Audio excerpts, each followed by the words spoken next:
Right now, your feed is full of videos telling you how to lose weight before summer. And I've watched a lot of them over the years. And I want to be very clear. I'm not here to say that they're wrong. I'm just here to say that the framing is the problem. The approach is the problem.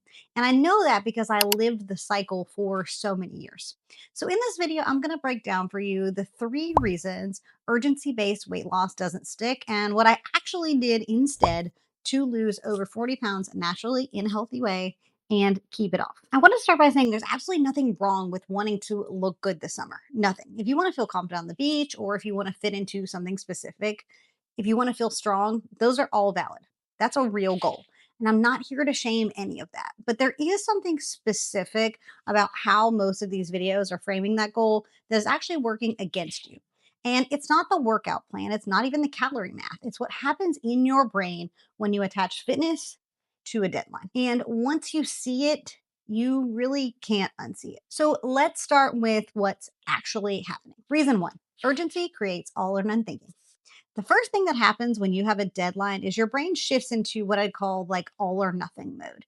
And what this basically does just to your brain is it decides that if you can't be perfect, then there's no point. So you're doing great, you're consistent, you're seeing some results, and then you have one hard week. Maybe it's a birthday, a work trip, things like that. And then instead of continuing something, in your brain goes, well, I've blown it. The clock is running and there's no recovering from this. And that's not a willpower problem. That's an urgency problem doing exactly what urgency does. Reason 2, the pressure to look a certain way for others. The second reason is one I don't think gets talked about often enough. And honestly, as someone with a clinical background, that's one of the things that frustrates me most. When we say we're trying to like lose weight for summer, who are we actually losing the weight for? Because a lot of times it feels like it's not just for us, it's for other people and other people's expectations. And there's sort of this like unspoken pressure to look a certain way at the pool, at the cookout, in the photos. But here's what happens when you don't hit your goal or you hit it and then you gain it back. You don't just feel like you failed yourself, you feel like you failed other people too, like you let someone down. And that shame is even heavier than if you were just gaining the weight back on your own. It makes you want to hide. It makes you want to stop trying altogether. And nobody in those start your deficit like this videos is really talking about this part. I'm sure there are a few, but I didn't watch them all, but a fair few. Reason 3, you're sprinting to the finish line that doesn't even exist.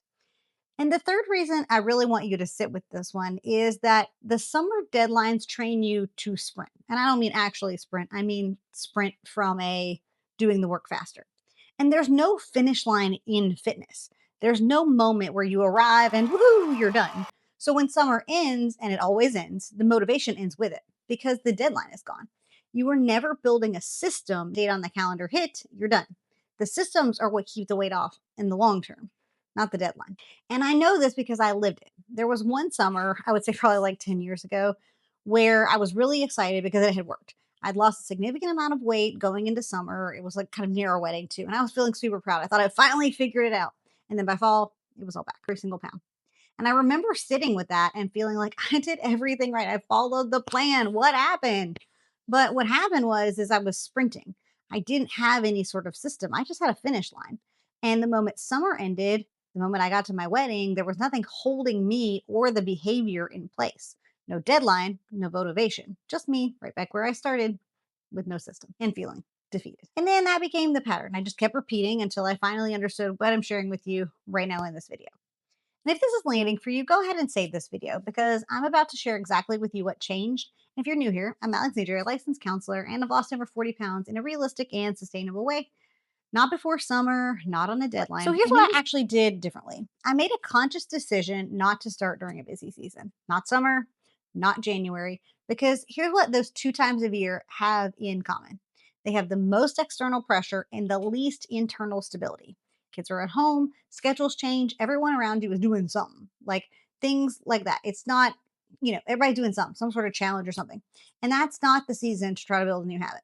So instead, I focused on 2 things: first lifting and then food. And that's it. And then I just decided to see how long it would take without any sort of like deadline attached. And something shifted when I removed the deadline because instead of asking, will I be ready by June? I just started asking, why do I actually want to do this? And the question, the why, That's where everything changed. Because wanting to look good for the beach, that's not a bad reason. It really isn't. But if it's your only reason, the motivation doesn't outlast Labor Day. So your why has to be big enough to keep you in the gym when summer is over, when nobody is watching, and there's nothing external to pull you there. For me, it was longevity. It was wanting to not feel limited in my body, wanting to see, my son and be strong for him and to be strong for the long haul, not just small for a season. And when that became the reason, summer stopped feeling like a deadline. It just became, well, another season. And now I don't have to worry about the summer season. It just is who I am. Some is always better than none. And that's something that I've come to say pretty constantly now. If you've been watching the videos any amount of time, you're probably tired of hearing me say it. But the food, the movement, the everything. You don't have to be perfect this summer. You have to build something that doesn't fall apart when summer ends. So, what I want you to take from this is not don't have goals. Feel free to have goals. Although I do think there's something better than goals. I'll link that video. But I want you to be honest with yourself about your time, your season, and what you actually care about doing this, because a system built in a calm season will carry you through every busy one after that. But a deadline, it won't. And I do have a full breakdown of the system that has worked for me, the food approach, the lifting structure, what being realistic with your time actually looks like. And I'll link it here for you. It's not a quick fix. It won't get you 20 pounds later by Memorial Day, but it is the thing that actually lasts. And you probably can see some changes by Memorial Day. It just won't be before and afters like you see on Instagram. So go hit that watch next. And if this video helped you see something a little differently today, then please share it, because somebody in your life is probably about to start some sort of summer deadline that they won't finish, and you might just save them a really rough fall. Until next time, you got this. Bye, guys.